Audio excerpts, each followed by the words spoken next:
Pan-African Media pour une Afrique souveraine et unie. L'on a coutume de dire que le nerf de la guerre, c'est bien évidemment la finance. En français facile, sans argent, il semblerait que l'on ne peut rien faire. Est-ce vrai? De toutes les façons, c'est ce qui est dit depuis des lustres sur le continent africain et bien évidemment au-delà des frontières africaines.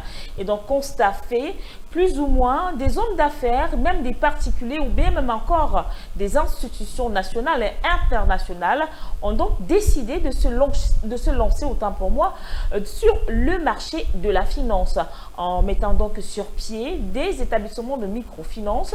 D'autres vont un peu plus loin en ouvrant ainsi des banques nationales, des banques internationales, des banques également sous-régionales. Mais pour le contexte actuel, ou du moins dans le cadre de cette édition de Parlons Économie, nous allons certainement nous intéresser à une question qui taraude donc les esprits des uns et des autres, mais également de plusieurs observateurs avertis.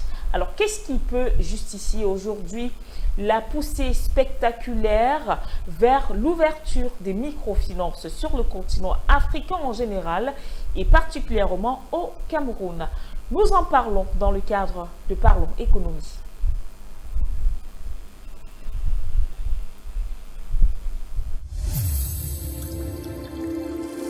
Pan-African Media pour une Afrique souveraine et unie. Mesdames, Messieurs, le bonjour ou du moins le bonsoir, peu importe justement l'endroit où vous vous trouvez. Bienvenue sur Pan-African Media pour une Afrique souveraine et unie. Bienvenue à cette autre production consacrée à votre programme économique bimensuel Parlons Économie. Aujourd'hui, il y a une question qui est posée à l'issue, bien évidemment, d'un constat qui est fait. Les microfinances sur le continent africain, plus précisément au Cameroun, poussent, on dirait, comme des champignons. Pourquoi, justement, cette poussée spectaculaire? Nous aurons des éléments de réponse tout au long de cette cinquantaine de minutes que nous allons partager avec notre invité. Il s'agit bien sûr du docteur Jean-Marie Biada, qui est donc un économiste certifié. Déjà, bienvenue à Pan-African Media. Merci madame, je suis content de répondre à cet appel parce qu'en fait, des supports médiatiques comme les vôtres nous permettent d'élever le niveau de conscience des populations africaines et par-delà le monde entier. Et enfin, nous profitons souvent de vos antennes pour donner des clés de lecture et de compréhension de l'actualité économique au plus grand nombre de populations africaines et mondiales. Donc je suis très heureux d'être là aujourd'hui pour pouvoir donner justement ces clés de lecture et de compréhension de cette actualité en rapport avec la microfinance. Alors, parlons justement de microfinance. Il fallait peut-être qu'on commence par définir parce que de plus en plus, les citoyens africains ou encore du monde parviennent toujours à confondre ou du moins à mélanger une microfinance et une banque. Alors, la microfinance, la banque, pour donner des éléments de compréhension extrêmement simples, il faut que ceux qui nous écoutent retiennent que nous sommes là dans le secteur financier. Et le secteur financier au Cameroun, comme partout ailleurs dans le monde, a 4 maillons. Si je vais présenter ces maillons en termes d'activités, on commencerait par dire les activités de banque, les activités de microfinance, les activités d'assurance et les activités de change. Donc, si vous voyez un agent de change, il est dans le secteur financier. Vous voyez une compagnie d'assurance, pour le cas du Cameroun, il y en a 29 par exemple, dont à peu près 17 qui font dans vie et puis 11 qui font dans non-vie. Alors, dans les assurances, vous êtes dans le secteur financier et en dehors donc du change, du secteur du change, ensuite les assurances et la banque, vous avez donc le 4e maillon, si on peut le présenter ainsi, qui s'appelle donc la microfinance. Donc la microfinance est dans l'univers du secteur financier mondial. Donc c'est un maillon. Alors, la microfinance par rapport à la banque, la différence tient de ce que la microfinance, les formalités de création sont assez allégées. Le capital, par exemple, il est de 1 milliard. Alors que la banque, on lui demande de présenter 10 milliards de capital. Deuxièmement, la microfinance, certes, est gérée si on reste au niveau de l'Afrique centrale, par la COBAC il y a 21 règlements qui ont été édictés pour pouvoir encadrer l'activité de la microfinance. Et ces 21 règlements sont à l'image de ce qu'on a au niveau de la banque. Et à la banque, on appelle ça les normes prudentielles de gestion. en termes de liquidité et de solvabilité. Ça veut dire quoi en termes simples? hier, on s'était rendu à l'évidence que beaucoup de banques avaient fait faillite. Pourquoi? Parce que quelqu'un qui était dans le tour de table et qui était déjà engagé auprès de 2, 3, 4, 5 entreprises pouvait influencer la direction générale et on accordait le crédit à toutes ces structures qui lui appartenaient. Donc, la banque, les normes prudentielles de gestion sont telles que si vous êtes engagé au niveau d'une banque, les concours qu'on peut vous accorder dans des structures apparentées à vous ne peuvent pas dépasser 10%. Cette rigueur, malheureusement, n'est pas encore observée au niveau de la microfinance.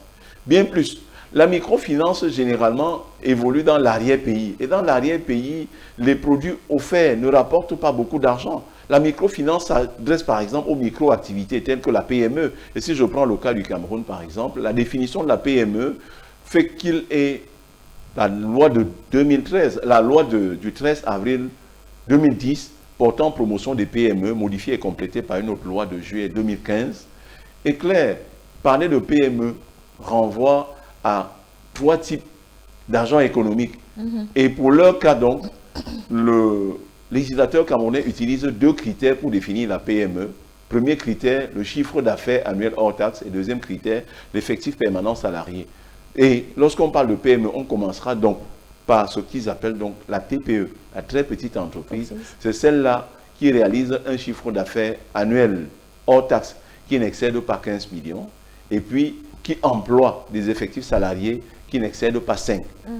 Ensuite, lorsque le chiffre d'affaires a excédé 15 millions, mais n'excède pas 250 millions, d'ailleurs, c'est pour ça que la réforme est intervenue en 2015. Cette borne était limitée à 100 millions. D'accord. Avec la réforme de 2015, il faut aller jusqu'à 250 millions. Et les effectifs salariés dépassent 5, donc de 6 jusqu'à 20, vous êtes considéré au sens de la loi camerounaise comme une petite entreprise. Donc, très petite entreprise, ensuite petite entreprise, et enfin moyenne entreprise. La moyenne entreprise, au sens de la loi camerounaise, c'est celle-là qui réalise un chiffre d'affaires annuel hors taxe, qui est compris entre 250 millions, mais ne touche pas 3 milliards de francs CFA, et puis emploie des effectifs salariés qui varient entre 20, c'est-à-dire à partir de 21, jusqu'à 100. Donc, si vous employez entre 21 effectifs salariés jusqu'à 100, et vous faites un chiffre d'affaires annuel hors taxe qui varie entre 250 millions et 3 milliards, que vous ne touchez pas moins de 3 milliards, vous êtes considéré au sens de la loi camerounaise comme une moyenne entreprise. Oui. Je l'indiquais pour parler de la microfinance. Donc, vous voyez très bien que la microfinance s'adresse beaucoup plus... C'est tout un processus, en fait. Non, la microfinance s'adresse plutôt à des gens qui réalisent des activités qui ne rapportent pas beaucoup d'argent. Vous voyez, la microfinance s'adresse par exemple aux très petites entreprises. Regardez le chiffre d'affaires annuel hors taxe, excède à peine 15 millions. 15 millions de chiffre d'affaires, ça veut dire quoi? Moins de 3 millions, à peu près 2 millions, 100 millions de chiffre d'affaires par mois. Or, 2 millions de chiffre d'affaires par mois, si je divise par 4, je suis autour de 500 000 francs de chiffre d'affaires par mois. Ce n'est pas assez. Donc, c'est la raison pour laquelle la microfinance, maintenant, ses conditions de création ne sont pas assez lourdes. Malheureusement, les clients qui sont la cible de cette microfinance-là, pour la plupart, ne sont pas des châtelains. On dirait même parfois c'est des clients désargentés, c'est-à-dire qu'ils ne peuvent pas avoir de l'argent sur une longue durée, qui ne peuvent parfois, malheureusement pas aussi, apporter les garanties nécessaires pour opter les financements qu'ils sollicitent à travers des requêtes qu'ils établissent à l'adresse de ces microfinances. Alors, après toutes ces explications, comment comprendre que malgré le fait que j'ose croire que plusieurs ou du moins prestataires, dans le cadre bien sûr d'une création de microfinance, sont évidemment conscients de ces paramètres-là, mais ça ne freine pas cet élan de se lancer dans l'ouverture d'une microfinance? Qu'est-ce qui peut justifier cela? Est-ce à dire que malgré le fait que les chiffres d'affaires soient bas, ça nourrit quand même son homme? Oui, bien sûr, mais il faut quand même dire également que l'autorité de tutelle, c'est-à-dire le ministère en charge de la monnaie et du crédit, donc le ministère des Finances, et puis l'autorité de régulation, la COBAC, à un moment, on peut déplorer leur laxisme. Parce que on ne comprenait pas que, pour le cas du Cameroun, à une époque, on avait 10 banques, mais on est aujourd'hui autour de 18 banques. Mais de l'autre côté, on avait 100, 200, 350, 400 microfinances. Cela ne s'expliquait pas. Mais avant qu'on ne continue dans l'explication, il faudrait rapidement que je campe les décors en présentant les typologies de microfinance. Oui. Il y a 3 catégories de microfinance. La première catégorie, ça s'appelle justement microfinance de première catégorie. Là-dedans, je vais expliquer ça en termes très simples pour mieux me faire comprendre. C'est un peu une sorte de tontine. voyez très bien, je suis à Bonamutongo, on crée la tontine des résidents de Bonamutongo. Si vous êtes de Bonamoussadi et vous n'êtes pas membre de cette tontine, il n'est pas imaginable que vous veniez bénéficier de quoi que ce soit à l'intérieur de cette tontine-là. Donc les établissements de microfinance, généralement, ne donnent des services qu'à leurs membres. Donc si vous n'êtes pas membre de ces établissements de microfinance, vous n'êtes pas éligible au bénéfice de quelques concours financiers que ce soit auprès de cet établissement de microfinance. Deuxièmement... Permettez-moi, docteur, tel que vous l'expliquez, très souvent, on se trompe sur les mots. Il y a un jeu de mots. Parce que lorsque je vous entends expliquer justement la microfinance qu'on peut caractériser appartenant à... Trois catégories, première catégorie, voilà. deuxième et puis troisième. C'est ce qui a pour nom coopérative? Oui, les coopératives, bon, au début c'était ça en fait, les coopératives. Très souvent, sur les enseignes, on écrit coopérative, très souvent ce sont les noms des villages qui sont attribués à ces coopératives. Une façon de dire, si vous n'appartenez pas peut-être à ce canton ou à cette tribu, vous ne pouvez pas y avoir accès. Je vous réponds, c'était d'ailleurs le 12e acte uniforme au WADA portant droit des sociétés coopératives. Mais avant cela, on a déjà eu une loi camerounaise de 1992 qui venait remplacer également d'autres textes qui existaient bien longtemps avant, qui encadraient l'activité des GIC cette fois-là et des coopératives. Donc les coopératives ne sont pas loin de là. En fait, les coopératives sont telles que, et voilà leur différence par rapport à d'autres organisations qui nous permettent de créer de l'argent. Si je ne suis pas coopérateur, je ne peux bénéficier d'aucun appui de cela. Je prends un exemple simple. Coopérative des cultivateurs de melons. Si moi je cultive plutôt la pastèque, je ne peux pas bénéficier par exemple des engrais fongiques, je ne peux pas bénéficier des engrais potassiques, des engrais azotés ou phosphatés pour traiter mon champ de pastèque parce que je ne suis pas membre de cette coopérative-là. Donc la coopérative a tendance à faire en sorte que ce soit des gens ayant le même profil qui se baladent ensemble. Si je suis dans une coopérative de cultivateurs de café, qui est une plante pérenne pour le cas du Cameroun ou le cas de l'Afrique tout entière ou le cas de l'Amérique latine parce qu'on cultive beaucoup de café là-bas également, je ne peux pas prétendre bénéficier d'un appui quelconque dans une coopérative des cultivateurs de cacao. Donc là-bas, c'était vraiment de la spécialisation. Mais la microfinance est donc venue, et puisque nous en parlons, un établissement de microfinance de première catégorie fonctionne un peu comme ces coopératives-là. C'est-à-dire, je suis membre de l'établissement de microfinance de première catégorie, je bénéficie donc des services présents dans leur portefeuille. Ces EMF de première catégorie sont prestataires d'un certain nombre de services. Si je suis membre, j'en bénéficie. Ça, il y a donc souvent tricherie sur la marchandise. On vous donne l'agrément d'EMF, établissement de microfinance de première catégorie. Et sur le terrain, comme il y a beaucoup de profanes, tout à fait, le monsieur se présente donc comme établissement de microfinance. Or, je veux faire une démonstration. Quand je sors de la première catégorie, tous les membres, généralement, sont à peu près dans une sorte d'auberge espagnole, dans lesquelles vous ne mangez que ce que vous avez apporté. Donc, dans l'auberge espagnole, si vous rentrez bras ballants, il n'y a pas de problème. Vous allez rester comme ça pendant que les autres sont en train de manger. Si vous avez apporté les arachides, vous mangez les arachides. Si vous avez apporté le pâté, le foie gras, au menu, quand il sera question de manger, vous allez le faire. Ça, c'est la première catégorie. La deuxième catégorie, je saute dessus pour aller à la troisième parce que le cœur de notre travail, c'est sûr, de notre exposé, c'est sur l'établissement de microfinance de deuxième catégorie. Établissement de microfinance de troisième catégorie, c'est à peu près ce qu'on peut appeler des EMF projets, des lignes de financement projet. Je prends un exemple, je m'appelle Solé Coton, j'ai 400 000 cultivateurs de coton répartis sur à peu près 200 000 km² de la Damawa jusque loin dans l'extrême nord. Et ces gens, pour pouvoir cultiver leur coton, ont besoin d'argent. Malheureusement, quand ils ont vendu le coton, ils sont désargentés, ils n'ont plus d'argent. Mais lorsqu'on a lancé la campagne, il leur faut du matériel végétal à fort rendement. Ils n'ont pas d'argent pour avoir ce matériel en grande quantité. Deuxièmement, il leur faut des adjuvants pour pouvoir produire les engrais phosphatés, les engrais potassiques ou les engrais azotés.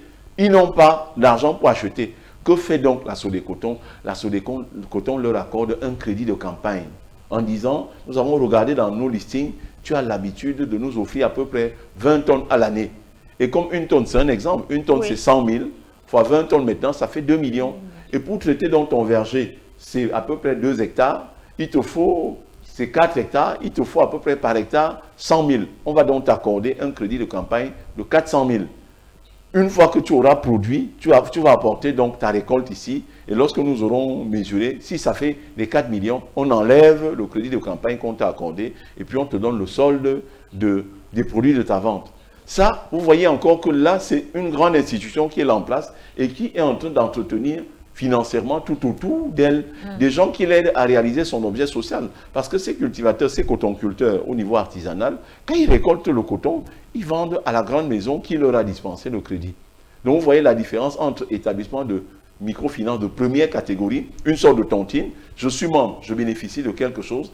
Et troisième catégorie, je suis dans le secteur connecté à cette grande entreprise. Ça peut être, je peux citer le cas de Socapalm, pour ces structures qui sont tout autour. On dit on va financer, mais quand vous allez récolter votre huile de palme, vous viendrez nous la vendre et on va donc défalquer l'avance qu'on vous a donnée. Voilà ces deux catégories qui ne sont pas identiques. Oui. L'établissement de microfinance de deuxième catégorie maintenant est à la base une entreprise sociétaire. C'est d'ailleurs la raison pour laquelle lorsqu'on donne le nom Bonamutongo, EMF Bonamutongo, vous devez ajouter derrière SA, Société Anonyme. Donc, c'est une entreprise régulièrement constituée, une entreprise sociétaire avec les statuts, avec un conseil d'administration, avec un commissaire aux comptes, ça dépend de son capital, 2 commissaires aux comptes, 3 commissaires aux comptes, avec des co-commissaires aux comptes également.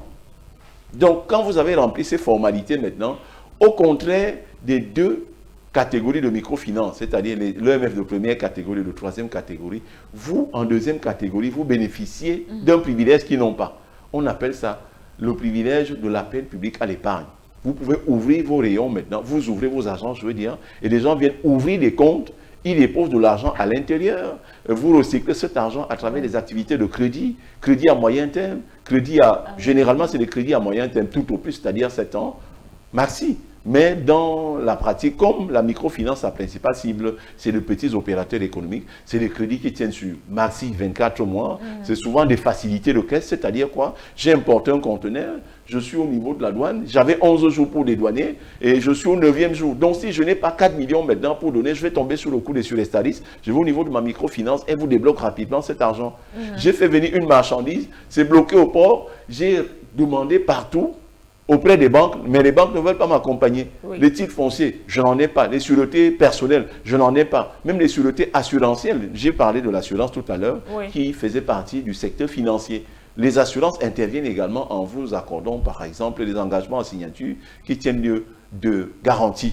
Donc, quand vous n'avez donc rien de cela, vous allez auprès de la microfinance, vous lui expliquez cela. Les microfinances sont très pratiques. Oui. Je reste sur ce sujet pour dire quoi? Et j'ai accompagné un opérateur là-dedans qui a fait venir de la marchandise. Arrivé ici maintenant, elle ne peut pas dédouaner. Qu'est-ce qu'il faut faire? Il fallait déployer une expertise qu'on appelle la tierce détention.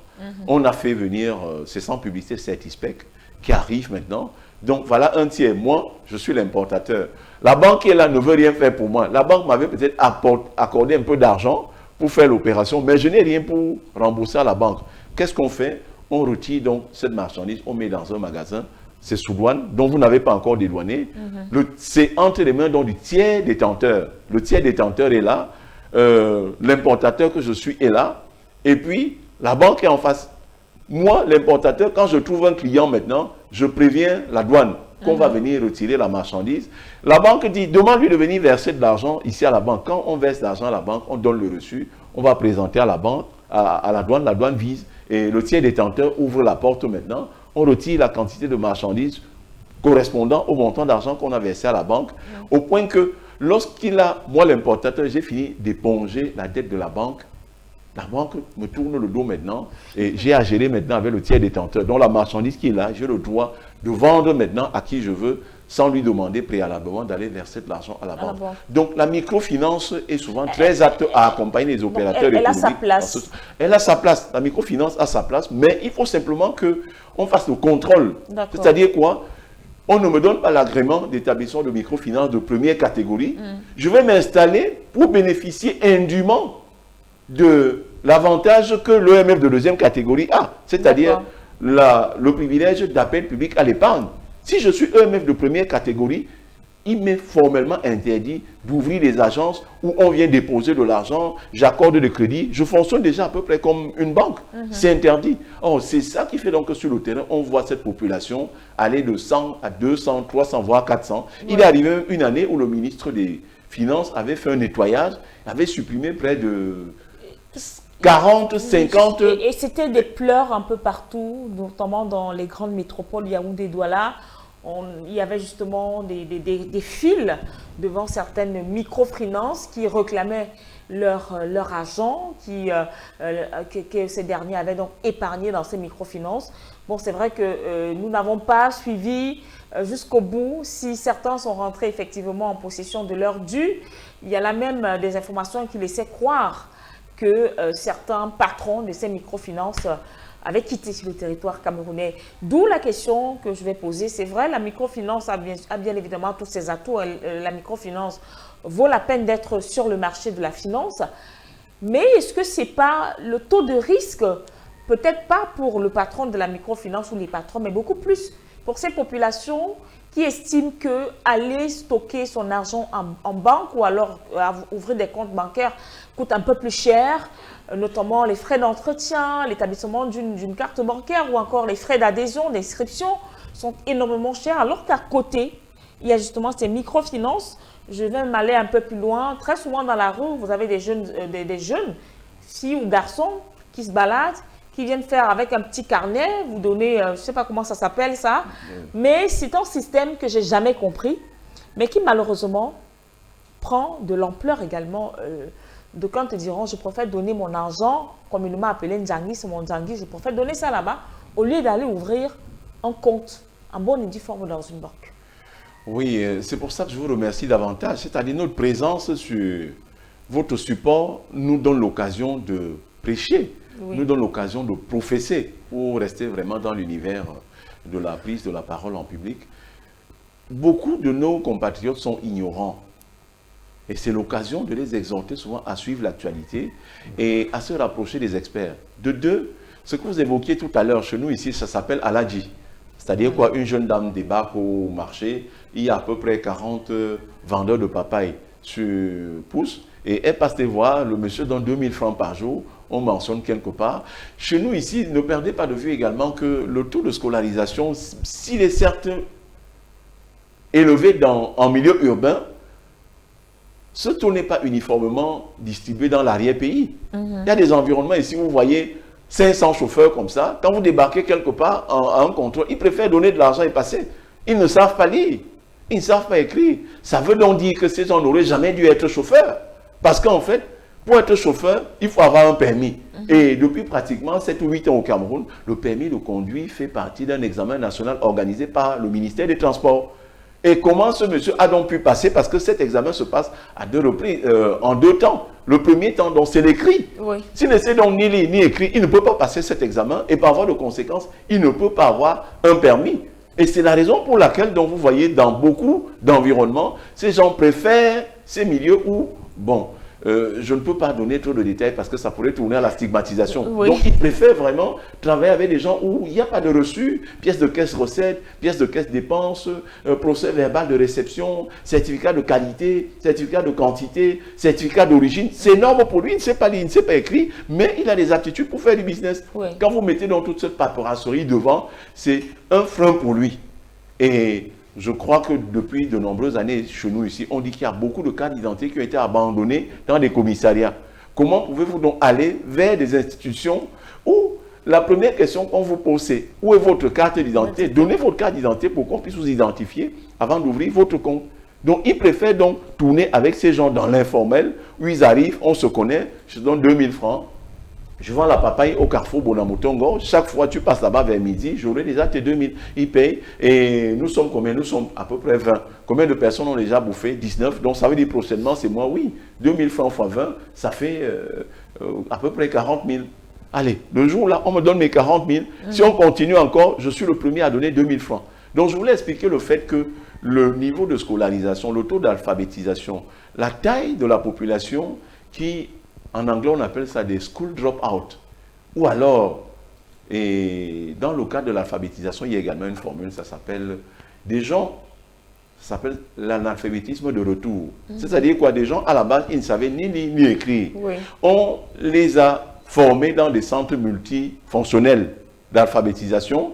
Ils sont partis. Et comme ils ne pratiquent donc pas ce qu'ils ont appris là-bas pendant 2, 3, 4, 5, 6 ans, quand vous revenez encore, ils ne savent plus lire, ils ne savent plus écrire. C'est ça qu'on appelle l'analphabétisme de retour. Et puis, cette catégorie de population qui est à ce standard-là, ce n'est pas 10 personnes, ce n'est pas 20 personnes. Dans certains milieux, ils sont très nombreux. Donc, c'est pour cela que ces activités très informelles persistent. Mais quand je reviens maintenant à la microfinance, où vous dites qu'il y a du risque. Il y a du risque. Non, non, ce n'est pas faux. Comme nous sommes au niveau panafricain, dont nous sommes dans le monde, je vous amène en Albanie. Il s'appelle Sali Berisha. Sali Berisha, il était le président albanais et c'est la population qui l'a renversé parce que les gens ont déposé de l'argent dans leur microfinance. Un beau matin, ils arrivent, il n'y a pas d'argent, l'information a circulé et en économie, il y a ce qu'on appelle, en banque notamment, ce qu'on appelle l'effet de place. C'est-à-dire, vous arrivez à la banque, vous demandez de l'argent, on traîne, vous paniquez et vous appelez 2, 3 personnes déposant comme vous. S'ils font tous une marche vers les guichets de ces banques-là, la banque sera dans l'impossibilité de vous rembourser dans l'immédiat. Mais malheureusement, pour le cas de l'Albanie, c'est que les caisses étaient vides. Justement, vous avez dit tout à l'heure, les promoteurs avaient pris les voiles et l'information a circulé rapidement et les populations sont descendues dans la rue. On dit au président, c'est toi qui as autorisé que cela arrive. Monsieur, tu nous donnes de l'argent. Il n'avait même pas eu le temps de demander quoi que ce soit. Et voilà au moins ce que nous apprécions aussi parfois sur les dirigeants européens. Lorsqu'ils se rendent incapables de satisfaire aux attentes, aux besoins parfois immédiats de leur population, ils ne se font pas chipoter, ils quittent, ils abandonnent.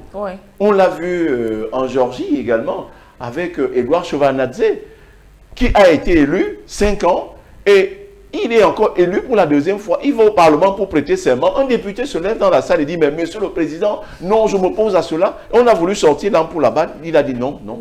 J'ai été ministre des Affaires étrangères de l'URSS, l'Union des républiques socialistes et soviétiques, pendant 15 ans. Donc c'est un poste de retraite ici. Je n'accepte pas qu'on tue un de mes compatriotes en Géorgie ici, simplement parce que je dois être président. Je suis ce qu'il a dit, il a quitté. Donc je dis ça pour en venir au fait que le risque que vous avez indiqué, il n'est pas bon, il n'est pas faux. Il existe. Il y a beaucoup d'opérateurs qui arrivent donc, n'étant pas des hommes de l'art. Parce que pour le cas de la banque, par exemple, pour être directeur général, c'est l'autre qui valide, c'est la COBAC. Avec, après déjà, l'avis favorable du ministère chargé du crédit de la monnaie ici chez nous, c'est-à-dire le ministère des Finances, on valide la nomination des dirigeants. Donc, vous ne pouvez pas être un tondeur de gazon, vous ne pouvez pas être un porcher. Vous quittez comme ça, vous foncez directement parce que vous avez de l'argent, vous créez votre banque et on vous nomme directeur général, le directeur général, le directeur général adjoint, le commissaire au compte, le premier, le deuxième, les co-commissaires au compte, l'autorité en charge de la surveillance du secteur doit valider. Vous voyez donc, à ce niveau, il y a une sécurité assez renforcée. Et c'est l'occasion pour moi de saisir cette sortie médiatique pour interpeller nos autorités publiques. Pourquoi est-ce qu'au niveau de la banque, ils ont mis sur pied, au niveau de la banque centrale, les banques commerciales ici chez nous bénéficient au niveau de la banque centrale, ce qu'on appelle la CIP, la centrale des incidents de paiement.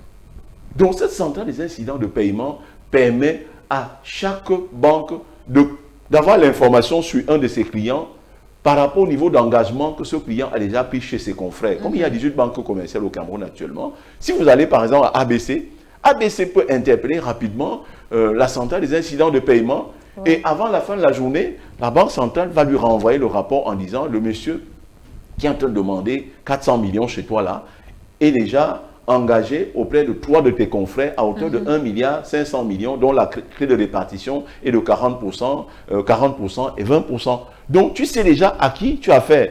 Par contre, au niveau de la microfinance, c'est mon souhait donc qu'on puisse également mettre sur pied une centrale des incidents de paiement. Mais qu'est-ce qui coince à ce niveau-là, docteur? Les banques ont existé. Les banques ont existé avant les microfinances chez nous. Et puis, on n'a pas pris en considération ces microfinances-là. Parce que vous voyez, j'ai parlé de 21 règlements. Ces 21 règlements ne datent pas de 2019 ou bien de 2015. Alors que pour le cas de la banque, ça date de 1990 et de bien longtemps avant. Donc, le secteur bancaire a été normé, cadenassé. C'est la raison pour laquelle, vous voyez, pendant longtemps, le Cameroun n'a eu que 10 banques commerciales. 10, pas plus. Et là, maintenant, vous voyez, on est en train d'aller à 18. Même comme quand je parle de 18, c'est sans publicité, c'est à titre pédagogique. Oui. Access Bank nigérian qui est arrivé, qui a racheté il y a également, Standard Chartered Bank. Il y a également la banque équato-guinéenne. Banji Bank. Non, Banji Bank est arrivé, ça fonctionne sans problème. J'étais en train d'indiquer comment est-ce qu'une banque est en train d'absorber l'autre. Oui. Access Bank nigérian qui vient d'arriver sur le marché est en train de racheter les actifs de Standard Chartered Bank. Donc, voilà un exemple. Le secteur est tellement réglementé que certains de ces règlements ressemblent vraiment à des mesures de contingence. Donc, ce n'est pas le premier venu qui arrive et puis il crée une banque. Par contre, dans le secteur de la microfinance, ce n'est pas souvent ça. Il y a un peu de la légèreté. Et derrière ça également, toutes leurs activités ne sont pas assises sur ce que j'ai appelé une sorte de centrale de risque. D'accord. Pour la banque, on parle de centrale des incidents de paiement, qui est exactement une centrale de risque. Si on l'avait fait pareil pour la microfinance, je sais qu'il faut beaucoup d'argent, mais qu'on ne perd pas le temps, ils ont une fêtière. Les microfinances ont une fêtière. Chez les banques, ça s'appelle la PECAM, Association des professionnels des établissements de crédit. Par contre, chez les microfinances, ça s'appelle la NEMCAM, Association nationale des établissements de microfinance du Cameroun. Chez les assureurs, ça s'appelle l'ASAC, Association des sociétés d'assurance du Cameroun. Donc, avec votre micro, je profite de ma présence ici pour interpeller ces gens-là à lancer des projets dans ce sens, quitte à demander des financements même à l'international pour mettre en place ce puissant système d'information qui permettra donc un écrémage du profil de risque des clients de la microfinance. J'insiste encore, établissements de microfinance de deuxième catégorie, parce qu'en fait, la confusion est tout de suite faite entre les établissements de microfinance de deuxième catégorie et celles de première catégorie et troisième catégorie. Mon propos va dans le sens de dire structurons et sécurisons davantage l'épargne de nos clients, de nos Camerounais, de nos agents économiques dans les livres de ces établissements de microfinance de deuxième catégorie, parce qu'en fait, le grand problème sort de là. Et quand ces gens, justement, se rendent donc compte que certaines normes ne sont pas respectées, pourquoi est-ce que la COBAP fait le tour des banques très rapidement? C'est vrai qu'elles ne sont pas nombreuses, mais on ne fait pas pareil pour les microfinances. Dans les microfinances, vous voyez par exemple quelqu'un qui est membre de la microfinance, et puis, il dit, mais je suis tout le même PCA. Comment est-ce que je n'ai pas une maison à Bonapriso? Et il va donc demander un crédit à l'intérieur de la maison, alors que le niveau de ses revenus ne lui permet pas d'avoir un tel niveau de crédit. Je veux parler en termes très simples. C'est-à-dire, ce qu'on lui paye, ce qu'on lui verse à titre de salaire ou de traitement, c'est par exemple 2 millions, mais il va demander un crédit de 100 millions. Ça n'a pas de sens. Il ne peut pas rembourser ces 100 millions-là, parce que sur ces 2 millions, on va prendre le tiers. Le tiers, on est autour de 700 000 ou alors 699 000.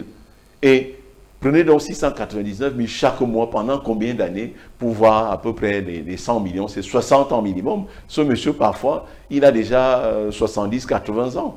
Il ne vivra pas pendant tout ce temps-là. Et on ne forcera pas les dirigeants sociaux de cette microfinance à nommer son fils PCA, motif pris de ce qu'en fait, il faut penser à rembourser l'argent de son père. Donc, au niveau des microfinances de deuxième catégorie, le contrôle n'est pas souvent très strict. C'est la raison pour laquelle on se retrouve donc avec ces déperditions de ressources. Et enfin, pour les établissements de microfinance aussi, là j'interpelle les autorités administratives. Quand vous entendez par exemple grippe aviaire, mais il y a la grippe aviaire au sud de la France parfois, je ne sais pas, tous les 3-4 ans, mais personne n'en parle. Quand on entend grippe aviaire ici chez nous, on sort tous les services, on met à la porte. Je ne vais pas citer la microfinance, mais je vous dis, j'en parle parce que j'ai regardé ça de très près. Le modeste avantage que j'ai sur certains de mes confrères, c'est que je parle de la réalité économique, parce que j'y suis depuis ces 23 dernières années. Alors, si on vous demande par exemple de donner un crédit de 100 millions à quelqu'un pour 2 ans, au Cameroun actuellement, une activité qui va prendre 100 millions et tourner au point de rembourser au bout de 24 mois ces 100 millions-là. Il n'y a pas beaucoup d'activités. Mais la microfinance, parfois, ça pas s'hasarder. Avait ciblé, par exemple, les aviculteurs, ceux qui élèvent de la volaille, et ces gens lui produisaient des œufs. Quand la pondeuse a atteint le niveau optimal de production des œufs, ces gens avaient à peu près 3-4 millions par jour. Donc, le monsieur à qui tu as consenti un crédit de 100 millions de francs, en une année, il a remboursé cet argent. Mais lorsque vous entendez qu'il y a grippe aviaire au sud de la France, vous venez maintenant vous balancer dans tous les médias, oh, grippe aviaire. Les autorités municipales, administratives sortent maintenant, prennent des actes, on barre la route. Le monsieur prend donc son camion d'œufs qu'il vend au Cameroun, ça lui rapporte par exemple 1,5 million. Quand il arrive au Gabon, le même camion 2 lui rapporte 4 millions 8, 5 millions 2. Quand vous avez donc barré la route, il doit sortir par exemple de Fumban, il doit sortir de Bafoussam, il doit sortir de Bandung, vous barrez la route. Il ne peut même pas arriver ici à Douala pour vendre ses œufs. Qu'est-ce que vous êtes en train de faire? Vous tuez l'activité de cet aviculteur-là, vous étouffez l'activité de l'interprofession avicole, l'IPAVIC, mais en réalité, vous êtes en train de tuer sans le savoir 1, 2, 3 établissements de microfinance qui avaient apporté leur concours pour développer cette activité. Donc, quand ils sont donc dans l'impossibilité de rembourser ces établissements de microfinance, qu'est-ce qu'il y a lieu de faire? Il y a une loi en finance qui dit que lorsque l'actif disponible ne permet pas de faire face au passif exigible liquide, c'est le dépôt de bilan. Et c'est la raison pour laquelle vous voyez parfois, quand vous dites grippe aviaire, après 4, 5, 6 mois, maximum 1, 2 ans, regardez, vous allez voir qu'il y a certains établissements de microfinance qui ont déposé le bilan. Récemment même encore, il y a le fameux coronavirus qui a également entraîné, entre guillemets, une crise économique sur le plan mondial. Alors, la question que je vais poser, c'est la question centrale de cette édition de Parlons Économie. Pourquoi, malgré tout ce que vous avez énuméré, on se rend compte qu'aujourd'hui, beaucoup d'hommes d'affaires décident de se lancer dans la création des microfinances? Est-ce, je vais peut-être un peu anticiper, est-ce pour faire du blanchiment d'argent? Parce que ce n'est pas moi qui le dis, c'est au regard effectivement des, j'ai envie de dire, des questions qui sont posées ça et là, des personnes qui n'osent pas le dire à visage ouvert.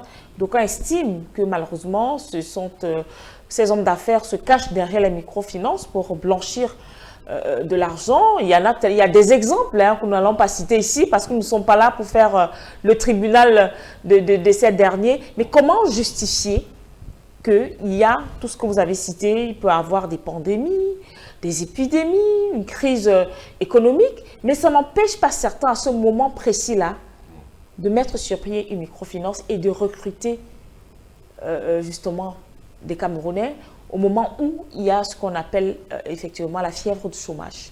Voilà. Je vais commencer par le Covid, là où vous avez chuté. Pour moi, le Covid était la 3e guerre mondiale sans les armes, notamment les missiles, les sous-marins d'attaque à propulsion nucléaire. C'était la 3e guerre mondiale. Donc, ça n'a pas touché que les microfinances. Quand je vous ai dit qu'il y a une banque qui est en train de partir, là, c'est parce que tout calcul fait, elle ne s'en sort pas. Il y a aussi le Silicon Valley Bank qui a connu une faillite et enfin, on a pensé à une sorte d'épidémie, justement, des grosses banques qui ont fait faillite. La banque suisse également a été inquiétée, donc c'est pour justement corroborer vos dires. Tout à fait. On a failli retourner à ce qui s'est passé en 2008 avec la crise financière. Les gens qui avaient foncé, ils ont investi énormément dans l'immobilier. Et quand la bulle a explosé maintenant, on a vu plein de structures qui ont fermé en cascade. Donc je finissais sur le Covid pour dire que, et en plus le Covid est arrivé pour la première fois sur la planète Terre. On n'avait jamais vu ça. Donc je crois que peut-être dans 2-3 ans, certains chercheurs viendraient véritablement nous dire à quoi renvoyer cette curieuse maladie pour laquelle les politiques étaient plus loquaces que les médecins. On a trouvé ça extrêmement curieux. Lorsqu'il y a la maladie, c'est le spécialiste de la maladie qui en parle, ou le spécialiste du médicament. On a vu beaucoup plus des hommes politiques qui en parlaient, comme si c'était une maladie politique, c'est une parenthèse. Donc, comme vous le dites, ça a tout son sens. Pourquoi est-ce qu'un businessman peut lancer un établissement de microfinance? C'est parce que ce businessman est dépositaire, propriétaire de 1, 2, 3, 4, 5 comptes dans les banques, dans les établissements de microfinance. Et quand il cumule dans les dépôts consolidés dans toutes ces institutions financières, il se rend compte que ça fait par exemple 5 ou 6 milliards. Mais quand on lui dit que créer le capital d'une microfinance, c'est 1 milliard de francs, c'est ça qui peut le pousser à créer. Je donne une piste de réponse. C'est vrai, vous avez évoqué le blanchiment d'argent. Oui. Parce que c'est ce qui est très souvent dit. J'ai envie de dire, c'est la réponse facile. Il blanchit de l'argent. Non, c'est la réponse facile, comme vous avez dit. On ne blanchit pas de l'argent dans la microfinance. On blanchit l'argent dans des activités. Vous créez par exemple un salon de coiffure. Regardez une belle coiffe, quand vous allez vous installer dans le salon de coiffure le matin, on vous fait la manicure, on vous fait le pédicure, on vous passe dans le sauna, on vous passe dans le hammam, et à la fin, quand vous sortez, on vous dit 5 000 francs.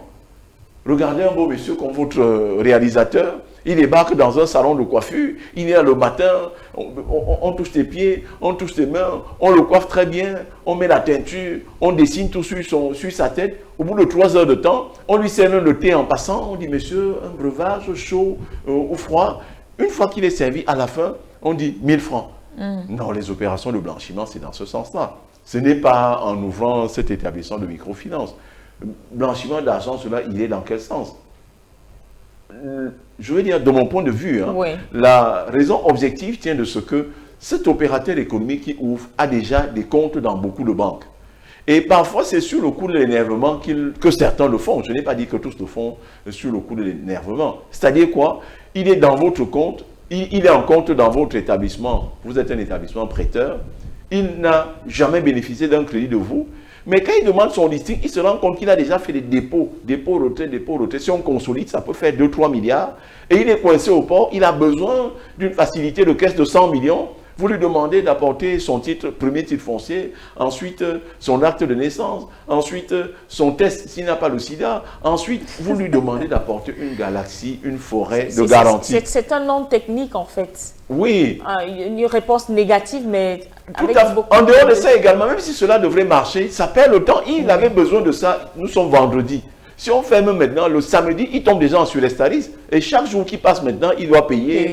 Peut-être qu'il a fait venir tout un bateau. Il doit payer 45 000 $ de pénalité. Ça, c'est l'expert qui vous parle de ces questions.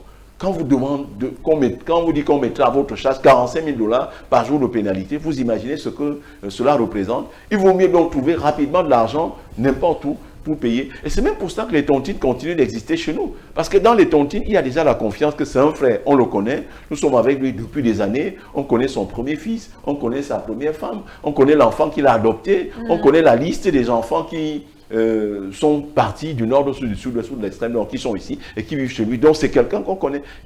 Il est mis en confiance pour cela et rapidement on dégage de l'argent pour lui donner, pour éviter que pour une affaire de 100 millions, il ne se retrouve à payer 45 000 $ par jour de retard.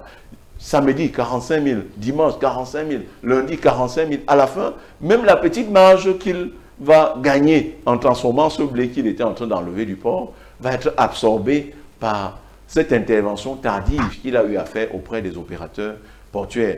Donc, sur cette base-là, ça peut donc le pousser à créer son établissement de microfinance. Ce qui fait que, lorsqu'il est donc coincé comme ça, il appelle seulement le directeur. Il dit non, on va régulariser après, apporte de l'argent, puisqu'il va avoir de l'argent. La semaine qui suit, dans 3, 4, 5 jours, il va avoir de l'argent.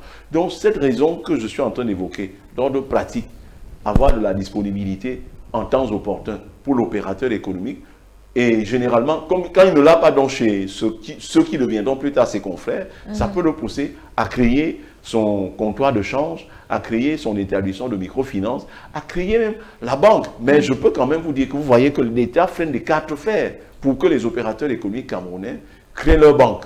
C'est difficile. Quand vous allez voir ceux qui sont dans la banque, à la base, c'était soit des anciens salariés du secteur bancaire qui ont mis une microfinance en place et puis qui ont poursuivi l'aventure de la création bancaire. On peut citer les cas qu'on connaît sur la place. Donc, pour conclure sur ce sujet, le risque existe de déposer de l'argent dans les établissements de microfinance de deuxième catégorie que nous avons actuellement.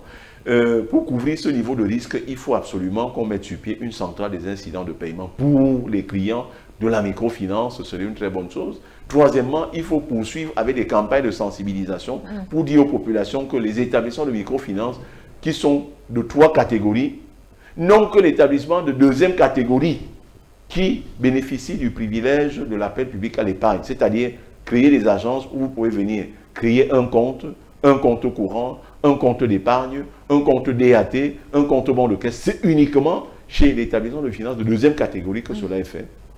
Et non en première catégorie, ni en troisième catégorie. Parce que ce sont ces deux-là qui ont créé de la confusion sur la place. Et finalement, quand monsieur tout le monde descend sur le terrain, il dit « Ah, j'ai vu là-bas, on a dit établissement de microfinance.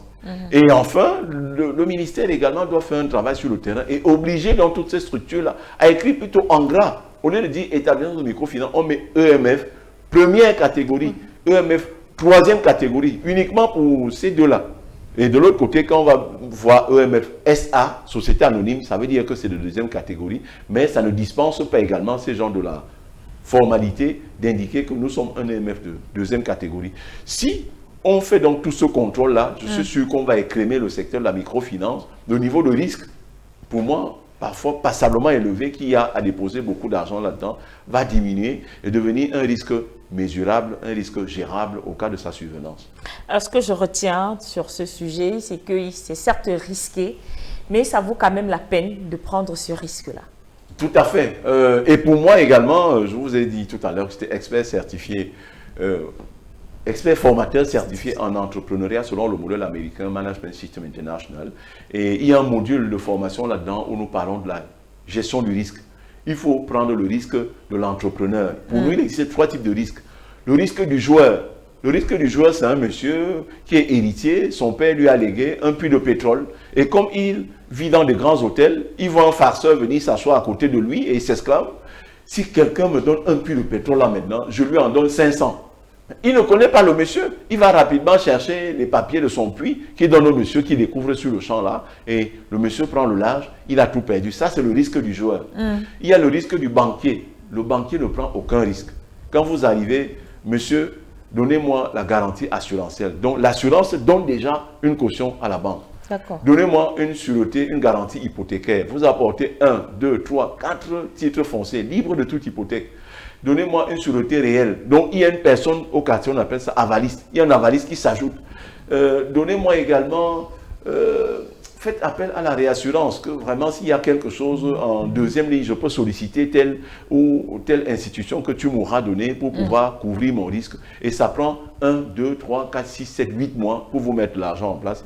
Et à la fin, lors de ce séminaire, on demande aux entrepreneurs que le risque de l'entrepreneur qu'ils doivent prendre est borné par le risque du joueur et le risque du banquier. C'est-à-dire un risque mesuré, un risque calculé, un risque qui sera toujours couvert parce que vous avez mis sur pied une batterie de mesures de mitigation, des mesures de restauration en cas de survenance de ce risque-là. Merci à vous, docteur Jean-Marie Biandam. Nous n'allons pas vous laisser partir. Actualité oblige, sans toutefois parler, peut-être en quelques petites minutes, des BRICS. La 15e édition s'est justement tenue récemment du côté de l'Afrique du Sud à Johannesburg. Et il y avait 2 points cruciaux, notamment les adhésions, c'est-à-dire les nouveaux membres, mais aussi et surtout l'épineuse question sur la monnaie des BRICS pour justement mener à bout le combat qui vise justement à dédollariser le monde, passer justement de l'unipolarité à la multipolarité. Et donc, pendant ce sommet, il y a eu, j'ai envie de dire, un boom sur le plan de la monnaie, notamment avec le rand sud-africain, qui justement a connu ses premières émissions obligatoires par la nouvelle banque de développement, la banque notamment des BRICS.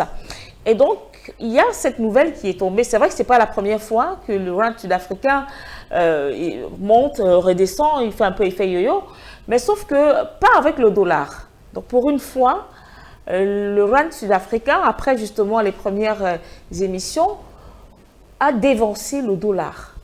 Et ça, c'est en date, je crois, du 11 septembre, c'est tout récent. Et curieusement, un 11 septembre. Un 11 septembre. 11 septembre, je peux vous en dire un mot. Oui. C'était un mercredi, j'animais un séminaire dans les salons, ça s'appelle le Sawa Hotel au Cameroun. Oui. Et à la pause, puisqu'on mange généralement entre 13 et 14 heures lors de mes séminaires, et quelqu'un nous appelle maintenant et dit, il y a quelque chose qui se passe, nous sommes donc sortis, et on a donc vu cet attentat du 11 septembre 2001. Donc, j'en étais à m'exclamer que cela se passe un 11 septembre. Ça peut peut-être se comprendre, parce que ce jour-là, l'économie américaine peut-être était en berne. Mais vous avez parlé du BRICS. Le 15e sommet de BRICS s'est tenu les 22, 23 et 24 août. Tout récent là, à Johannesburg, à Joburg. Et au terme donc de cette session, 6 nouveaux pays vont être admis. Et la date d'admission officielle, c'est à compter du 1er janvier 2024. Et nous sommes contents de constater que dans ces 6 pays, l'Afrique se taille la part belle avec 2 pays. Vous voyez l'Égypte, vous avez l'Éthiopie, mais le Moyen-Orient va se tirer également avec 3 pays. Et enfin, vous allez avoir l'Argentine, un pays de l'Amérique latine qui va rejoindre le groupe des 6 pour aller faire en sorte que le BRICS passe maintenant de 5 pays à 11 pays. Alors, le gros avantage pour moi qu'il importe de populariser ici, c'est que avec le BRICS maintenant, la dédollarisation de l'économie prend tout son sens. Avant, lorsque j'allais sur le marché international chercher de l'argent, quand on me donnait cet argent, c'était l'équivalent à convertir en devises, c'est-à-dire quoi, en dollars. Résultat de course, comme le dollar se retrouve partout dans le monde entier, le jour où je veux rembourser, il me faut forcément produire davantage, exporter pour avoir les dollars qui me permettront donc d'assurer le service de la dette extérieure. Avec les BRICS maintenant, ça ne se passe plus comme ça. D'ailleurs, il y a moins de 2 mois, ils ont émis des titres.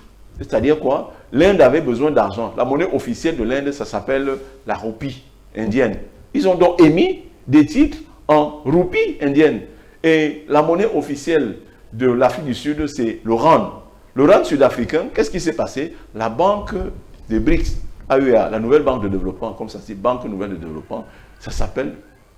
Ils ont donc eu à émettre des titres en rand sud-africain, ce qui est tout nouveau. Les institutions de développement de Bretton Woods, comme on aime à le dire, la Banque internationale pour la reconstruction et le développement, ensuite l'Association de développement international, l'IDA, ensuite, quand ils ont donc mis ces structures en place pour financer le développement, ils se sont rendus compte qu'il manquait quelque chose. Il fallait apporter un appui au secteur privé. Je profite de votre antenne pour exhorter le BRICS également à mettre sur pied un groupe. La banque, elle est déjà là, mais il faut mettre sur pied une structure chargée de gérer les relations avec le secteur privé, ensuite une structure de garantie, et enfin une instance chargée de régler les différends en matière d'investissement. C'est exactement ce que les institutions de Bretton Woods ont fait. Après la Banque internationale pour la reconstruction et le développement, et ensuite l'Association de développement international qui finance le développement, Association internationale de développement. Vous avez donc la SFI, Société financière internationale, en anglais IFC, International Finance Corporation, qui gère les relations du groupe avec le secteur privé.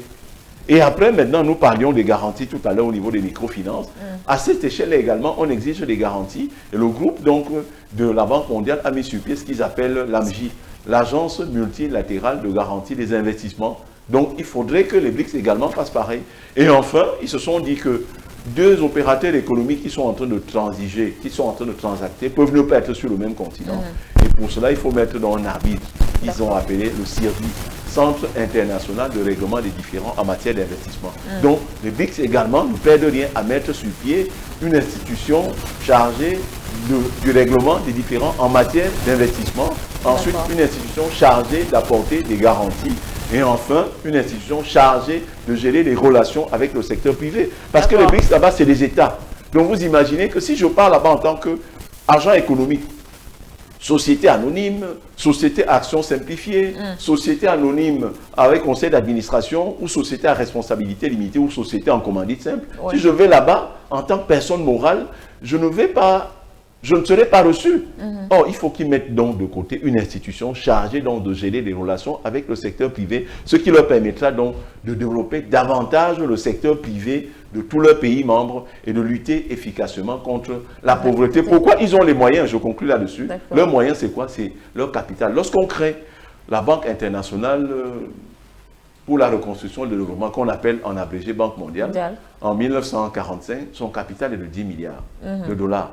Et ils ont donc créé, le BRICS ont créé leur banque, nouvelle banque de BRICS. Le capital est de 100 milliards de dollars, avec 41% qui revient à la Chine. Et c'est la raison pour laquelle le siège de la Banque de Chine se trouve à Shanghai, en Chine. Il faut que nos États africains comprennent également ça, parce que parfois on voit des gens dans ce genre de débat à perdre le temps aux gens. Vous voulez créer une place bancaire en Afrique centrale, vous allez le mettre au Gabon. Et pendant 7 ans, le Gabon a un seul titre qui est coté. Et puis, quand vous regardez au compartiment obligataire, à peine la capitalisation boursière là-bas peut dépasser 100 milliards. Au lieu de venir ici au Cameroun, où tout, bon, mieux vaut tard que jamais, ils ont fini par ramener tout ici au Cameroun. Donc, c'était une parenthèse pour dire que, pour apporter mon appui, mon conseil, au BRICS également, pour l'éventail des institutions à mettre en place pour que l'accompagnement et des institutionnels, c'est-à-dire des États, et enfin l'accompagnement du secteur privé prenne tout son sens. Merci beaucoup à vous, docteur Jean-Marie Bianda, et justement ces conseils. J'espère que M. Mohamed Bachir Ladan, je tiens à l'annoncer, qui est bien sûr le responsable de la communication pour l'Alliance internationale des BRICS, Afrique centrale, Afrique de l'Ouest, prendra en compte ce conseil justement pour effectivement en parler à ces j'ai envie de dire à ses collaborateurs du côté des BRICS. Alors, merci d'avoir été des nôtres. Merci également à vous, chers téléspectateurs, de cette fidélité. Elle nous honore véritablement sur Pan-African Media pour une Afrique souveraine et unie. Alors, docteur, pour vous raccompagner, nous allons aller, bien évidemment, retrouver cet élément qui nous situe sur cette nouvelle qui n'est pas un buzz, c'est vrai, le rand sud-africain a dévancé le dollar. C'est devenu monnaie courante de voir le rand sud-africain s'apprécier face au dollar.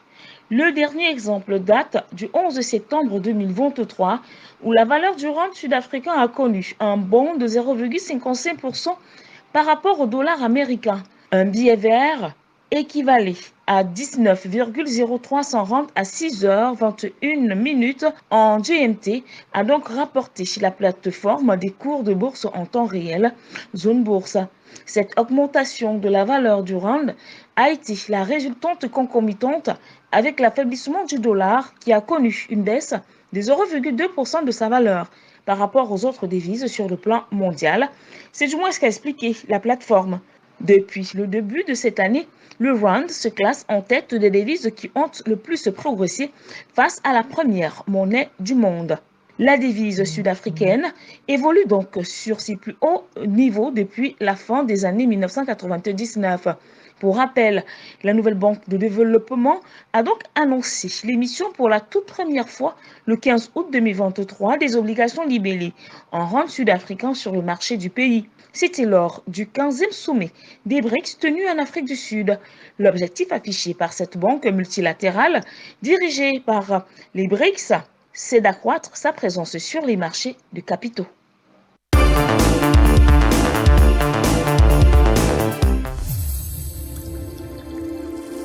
Pan-African Media pour une Afrique souveraine et unie.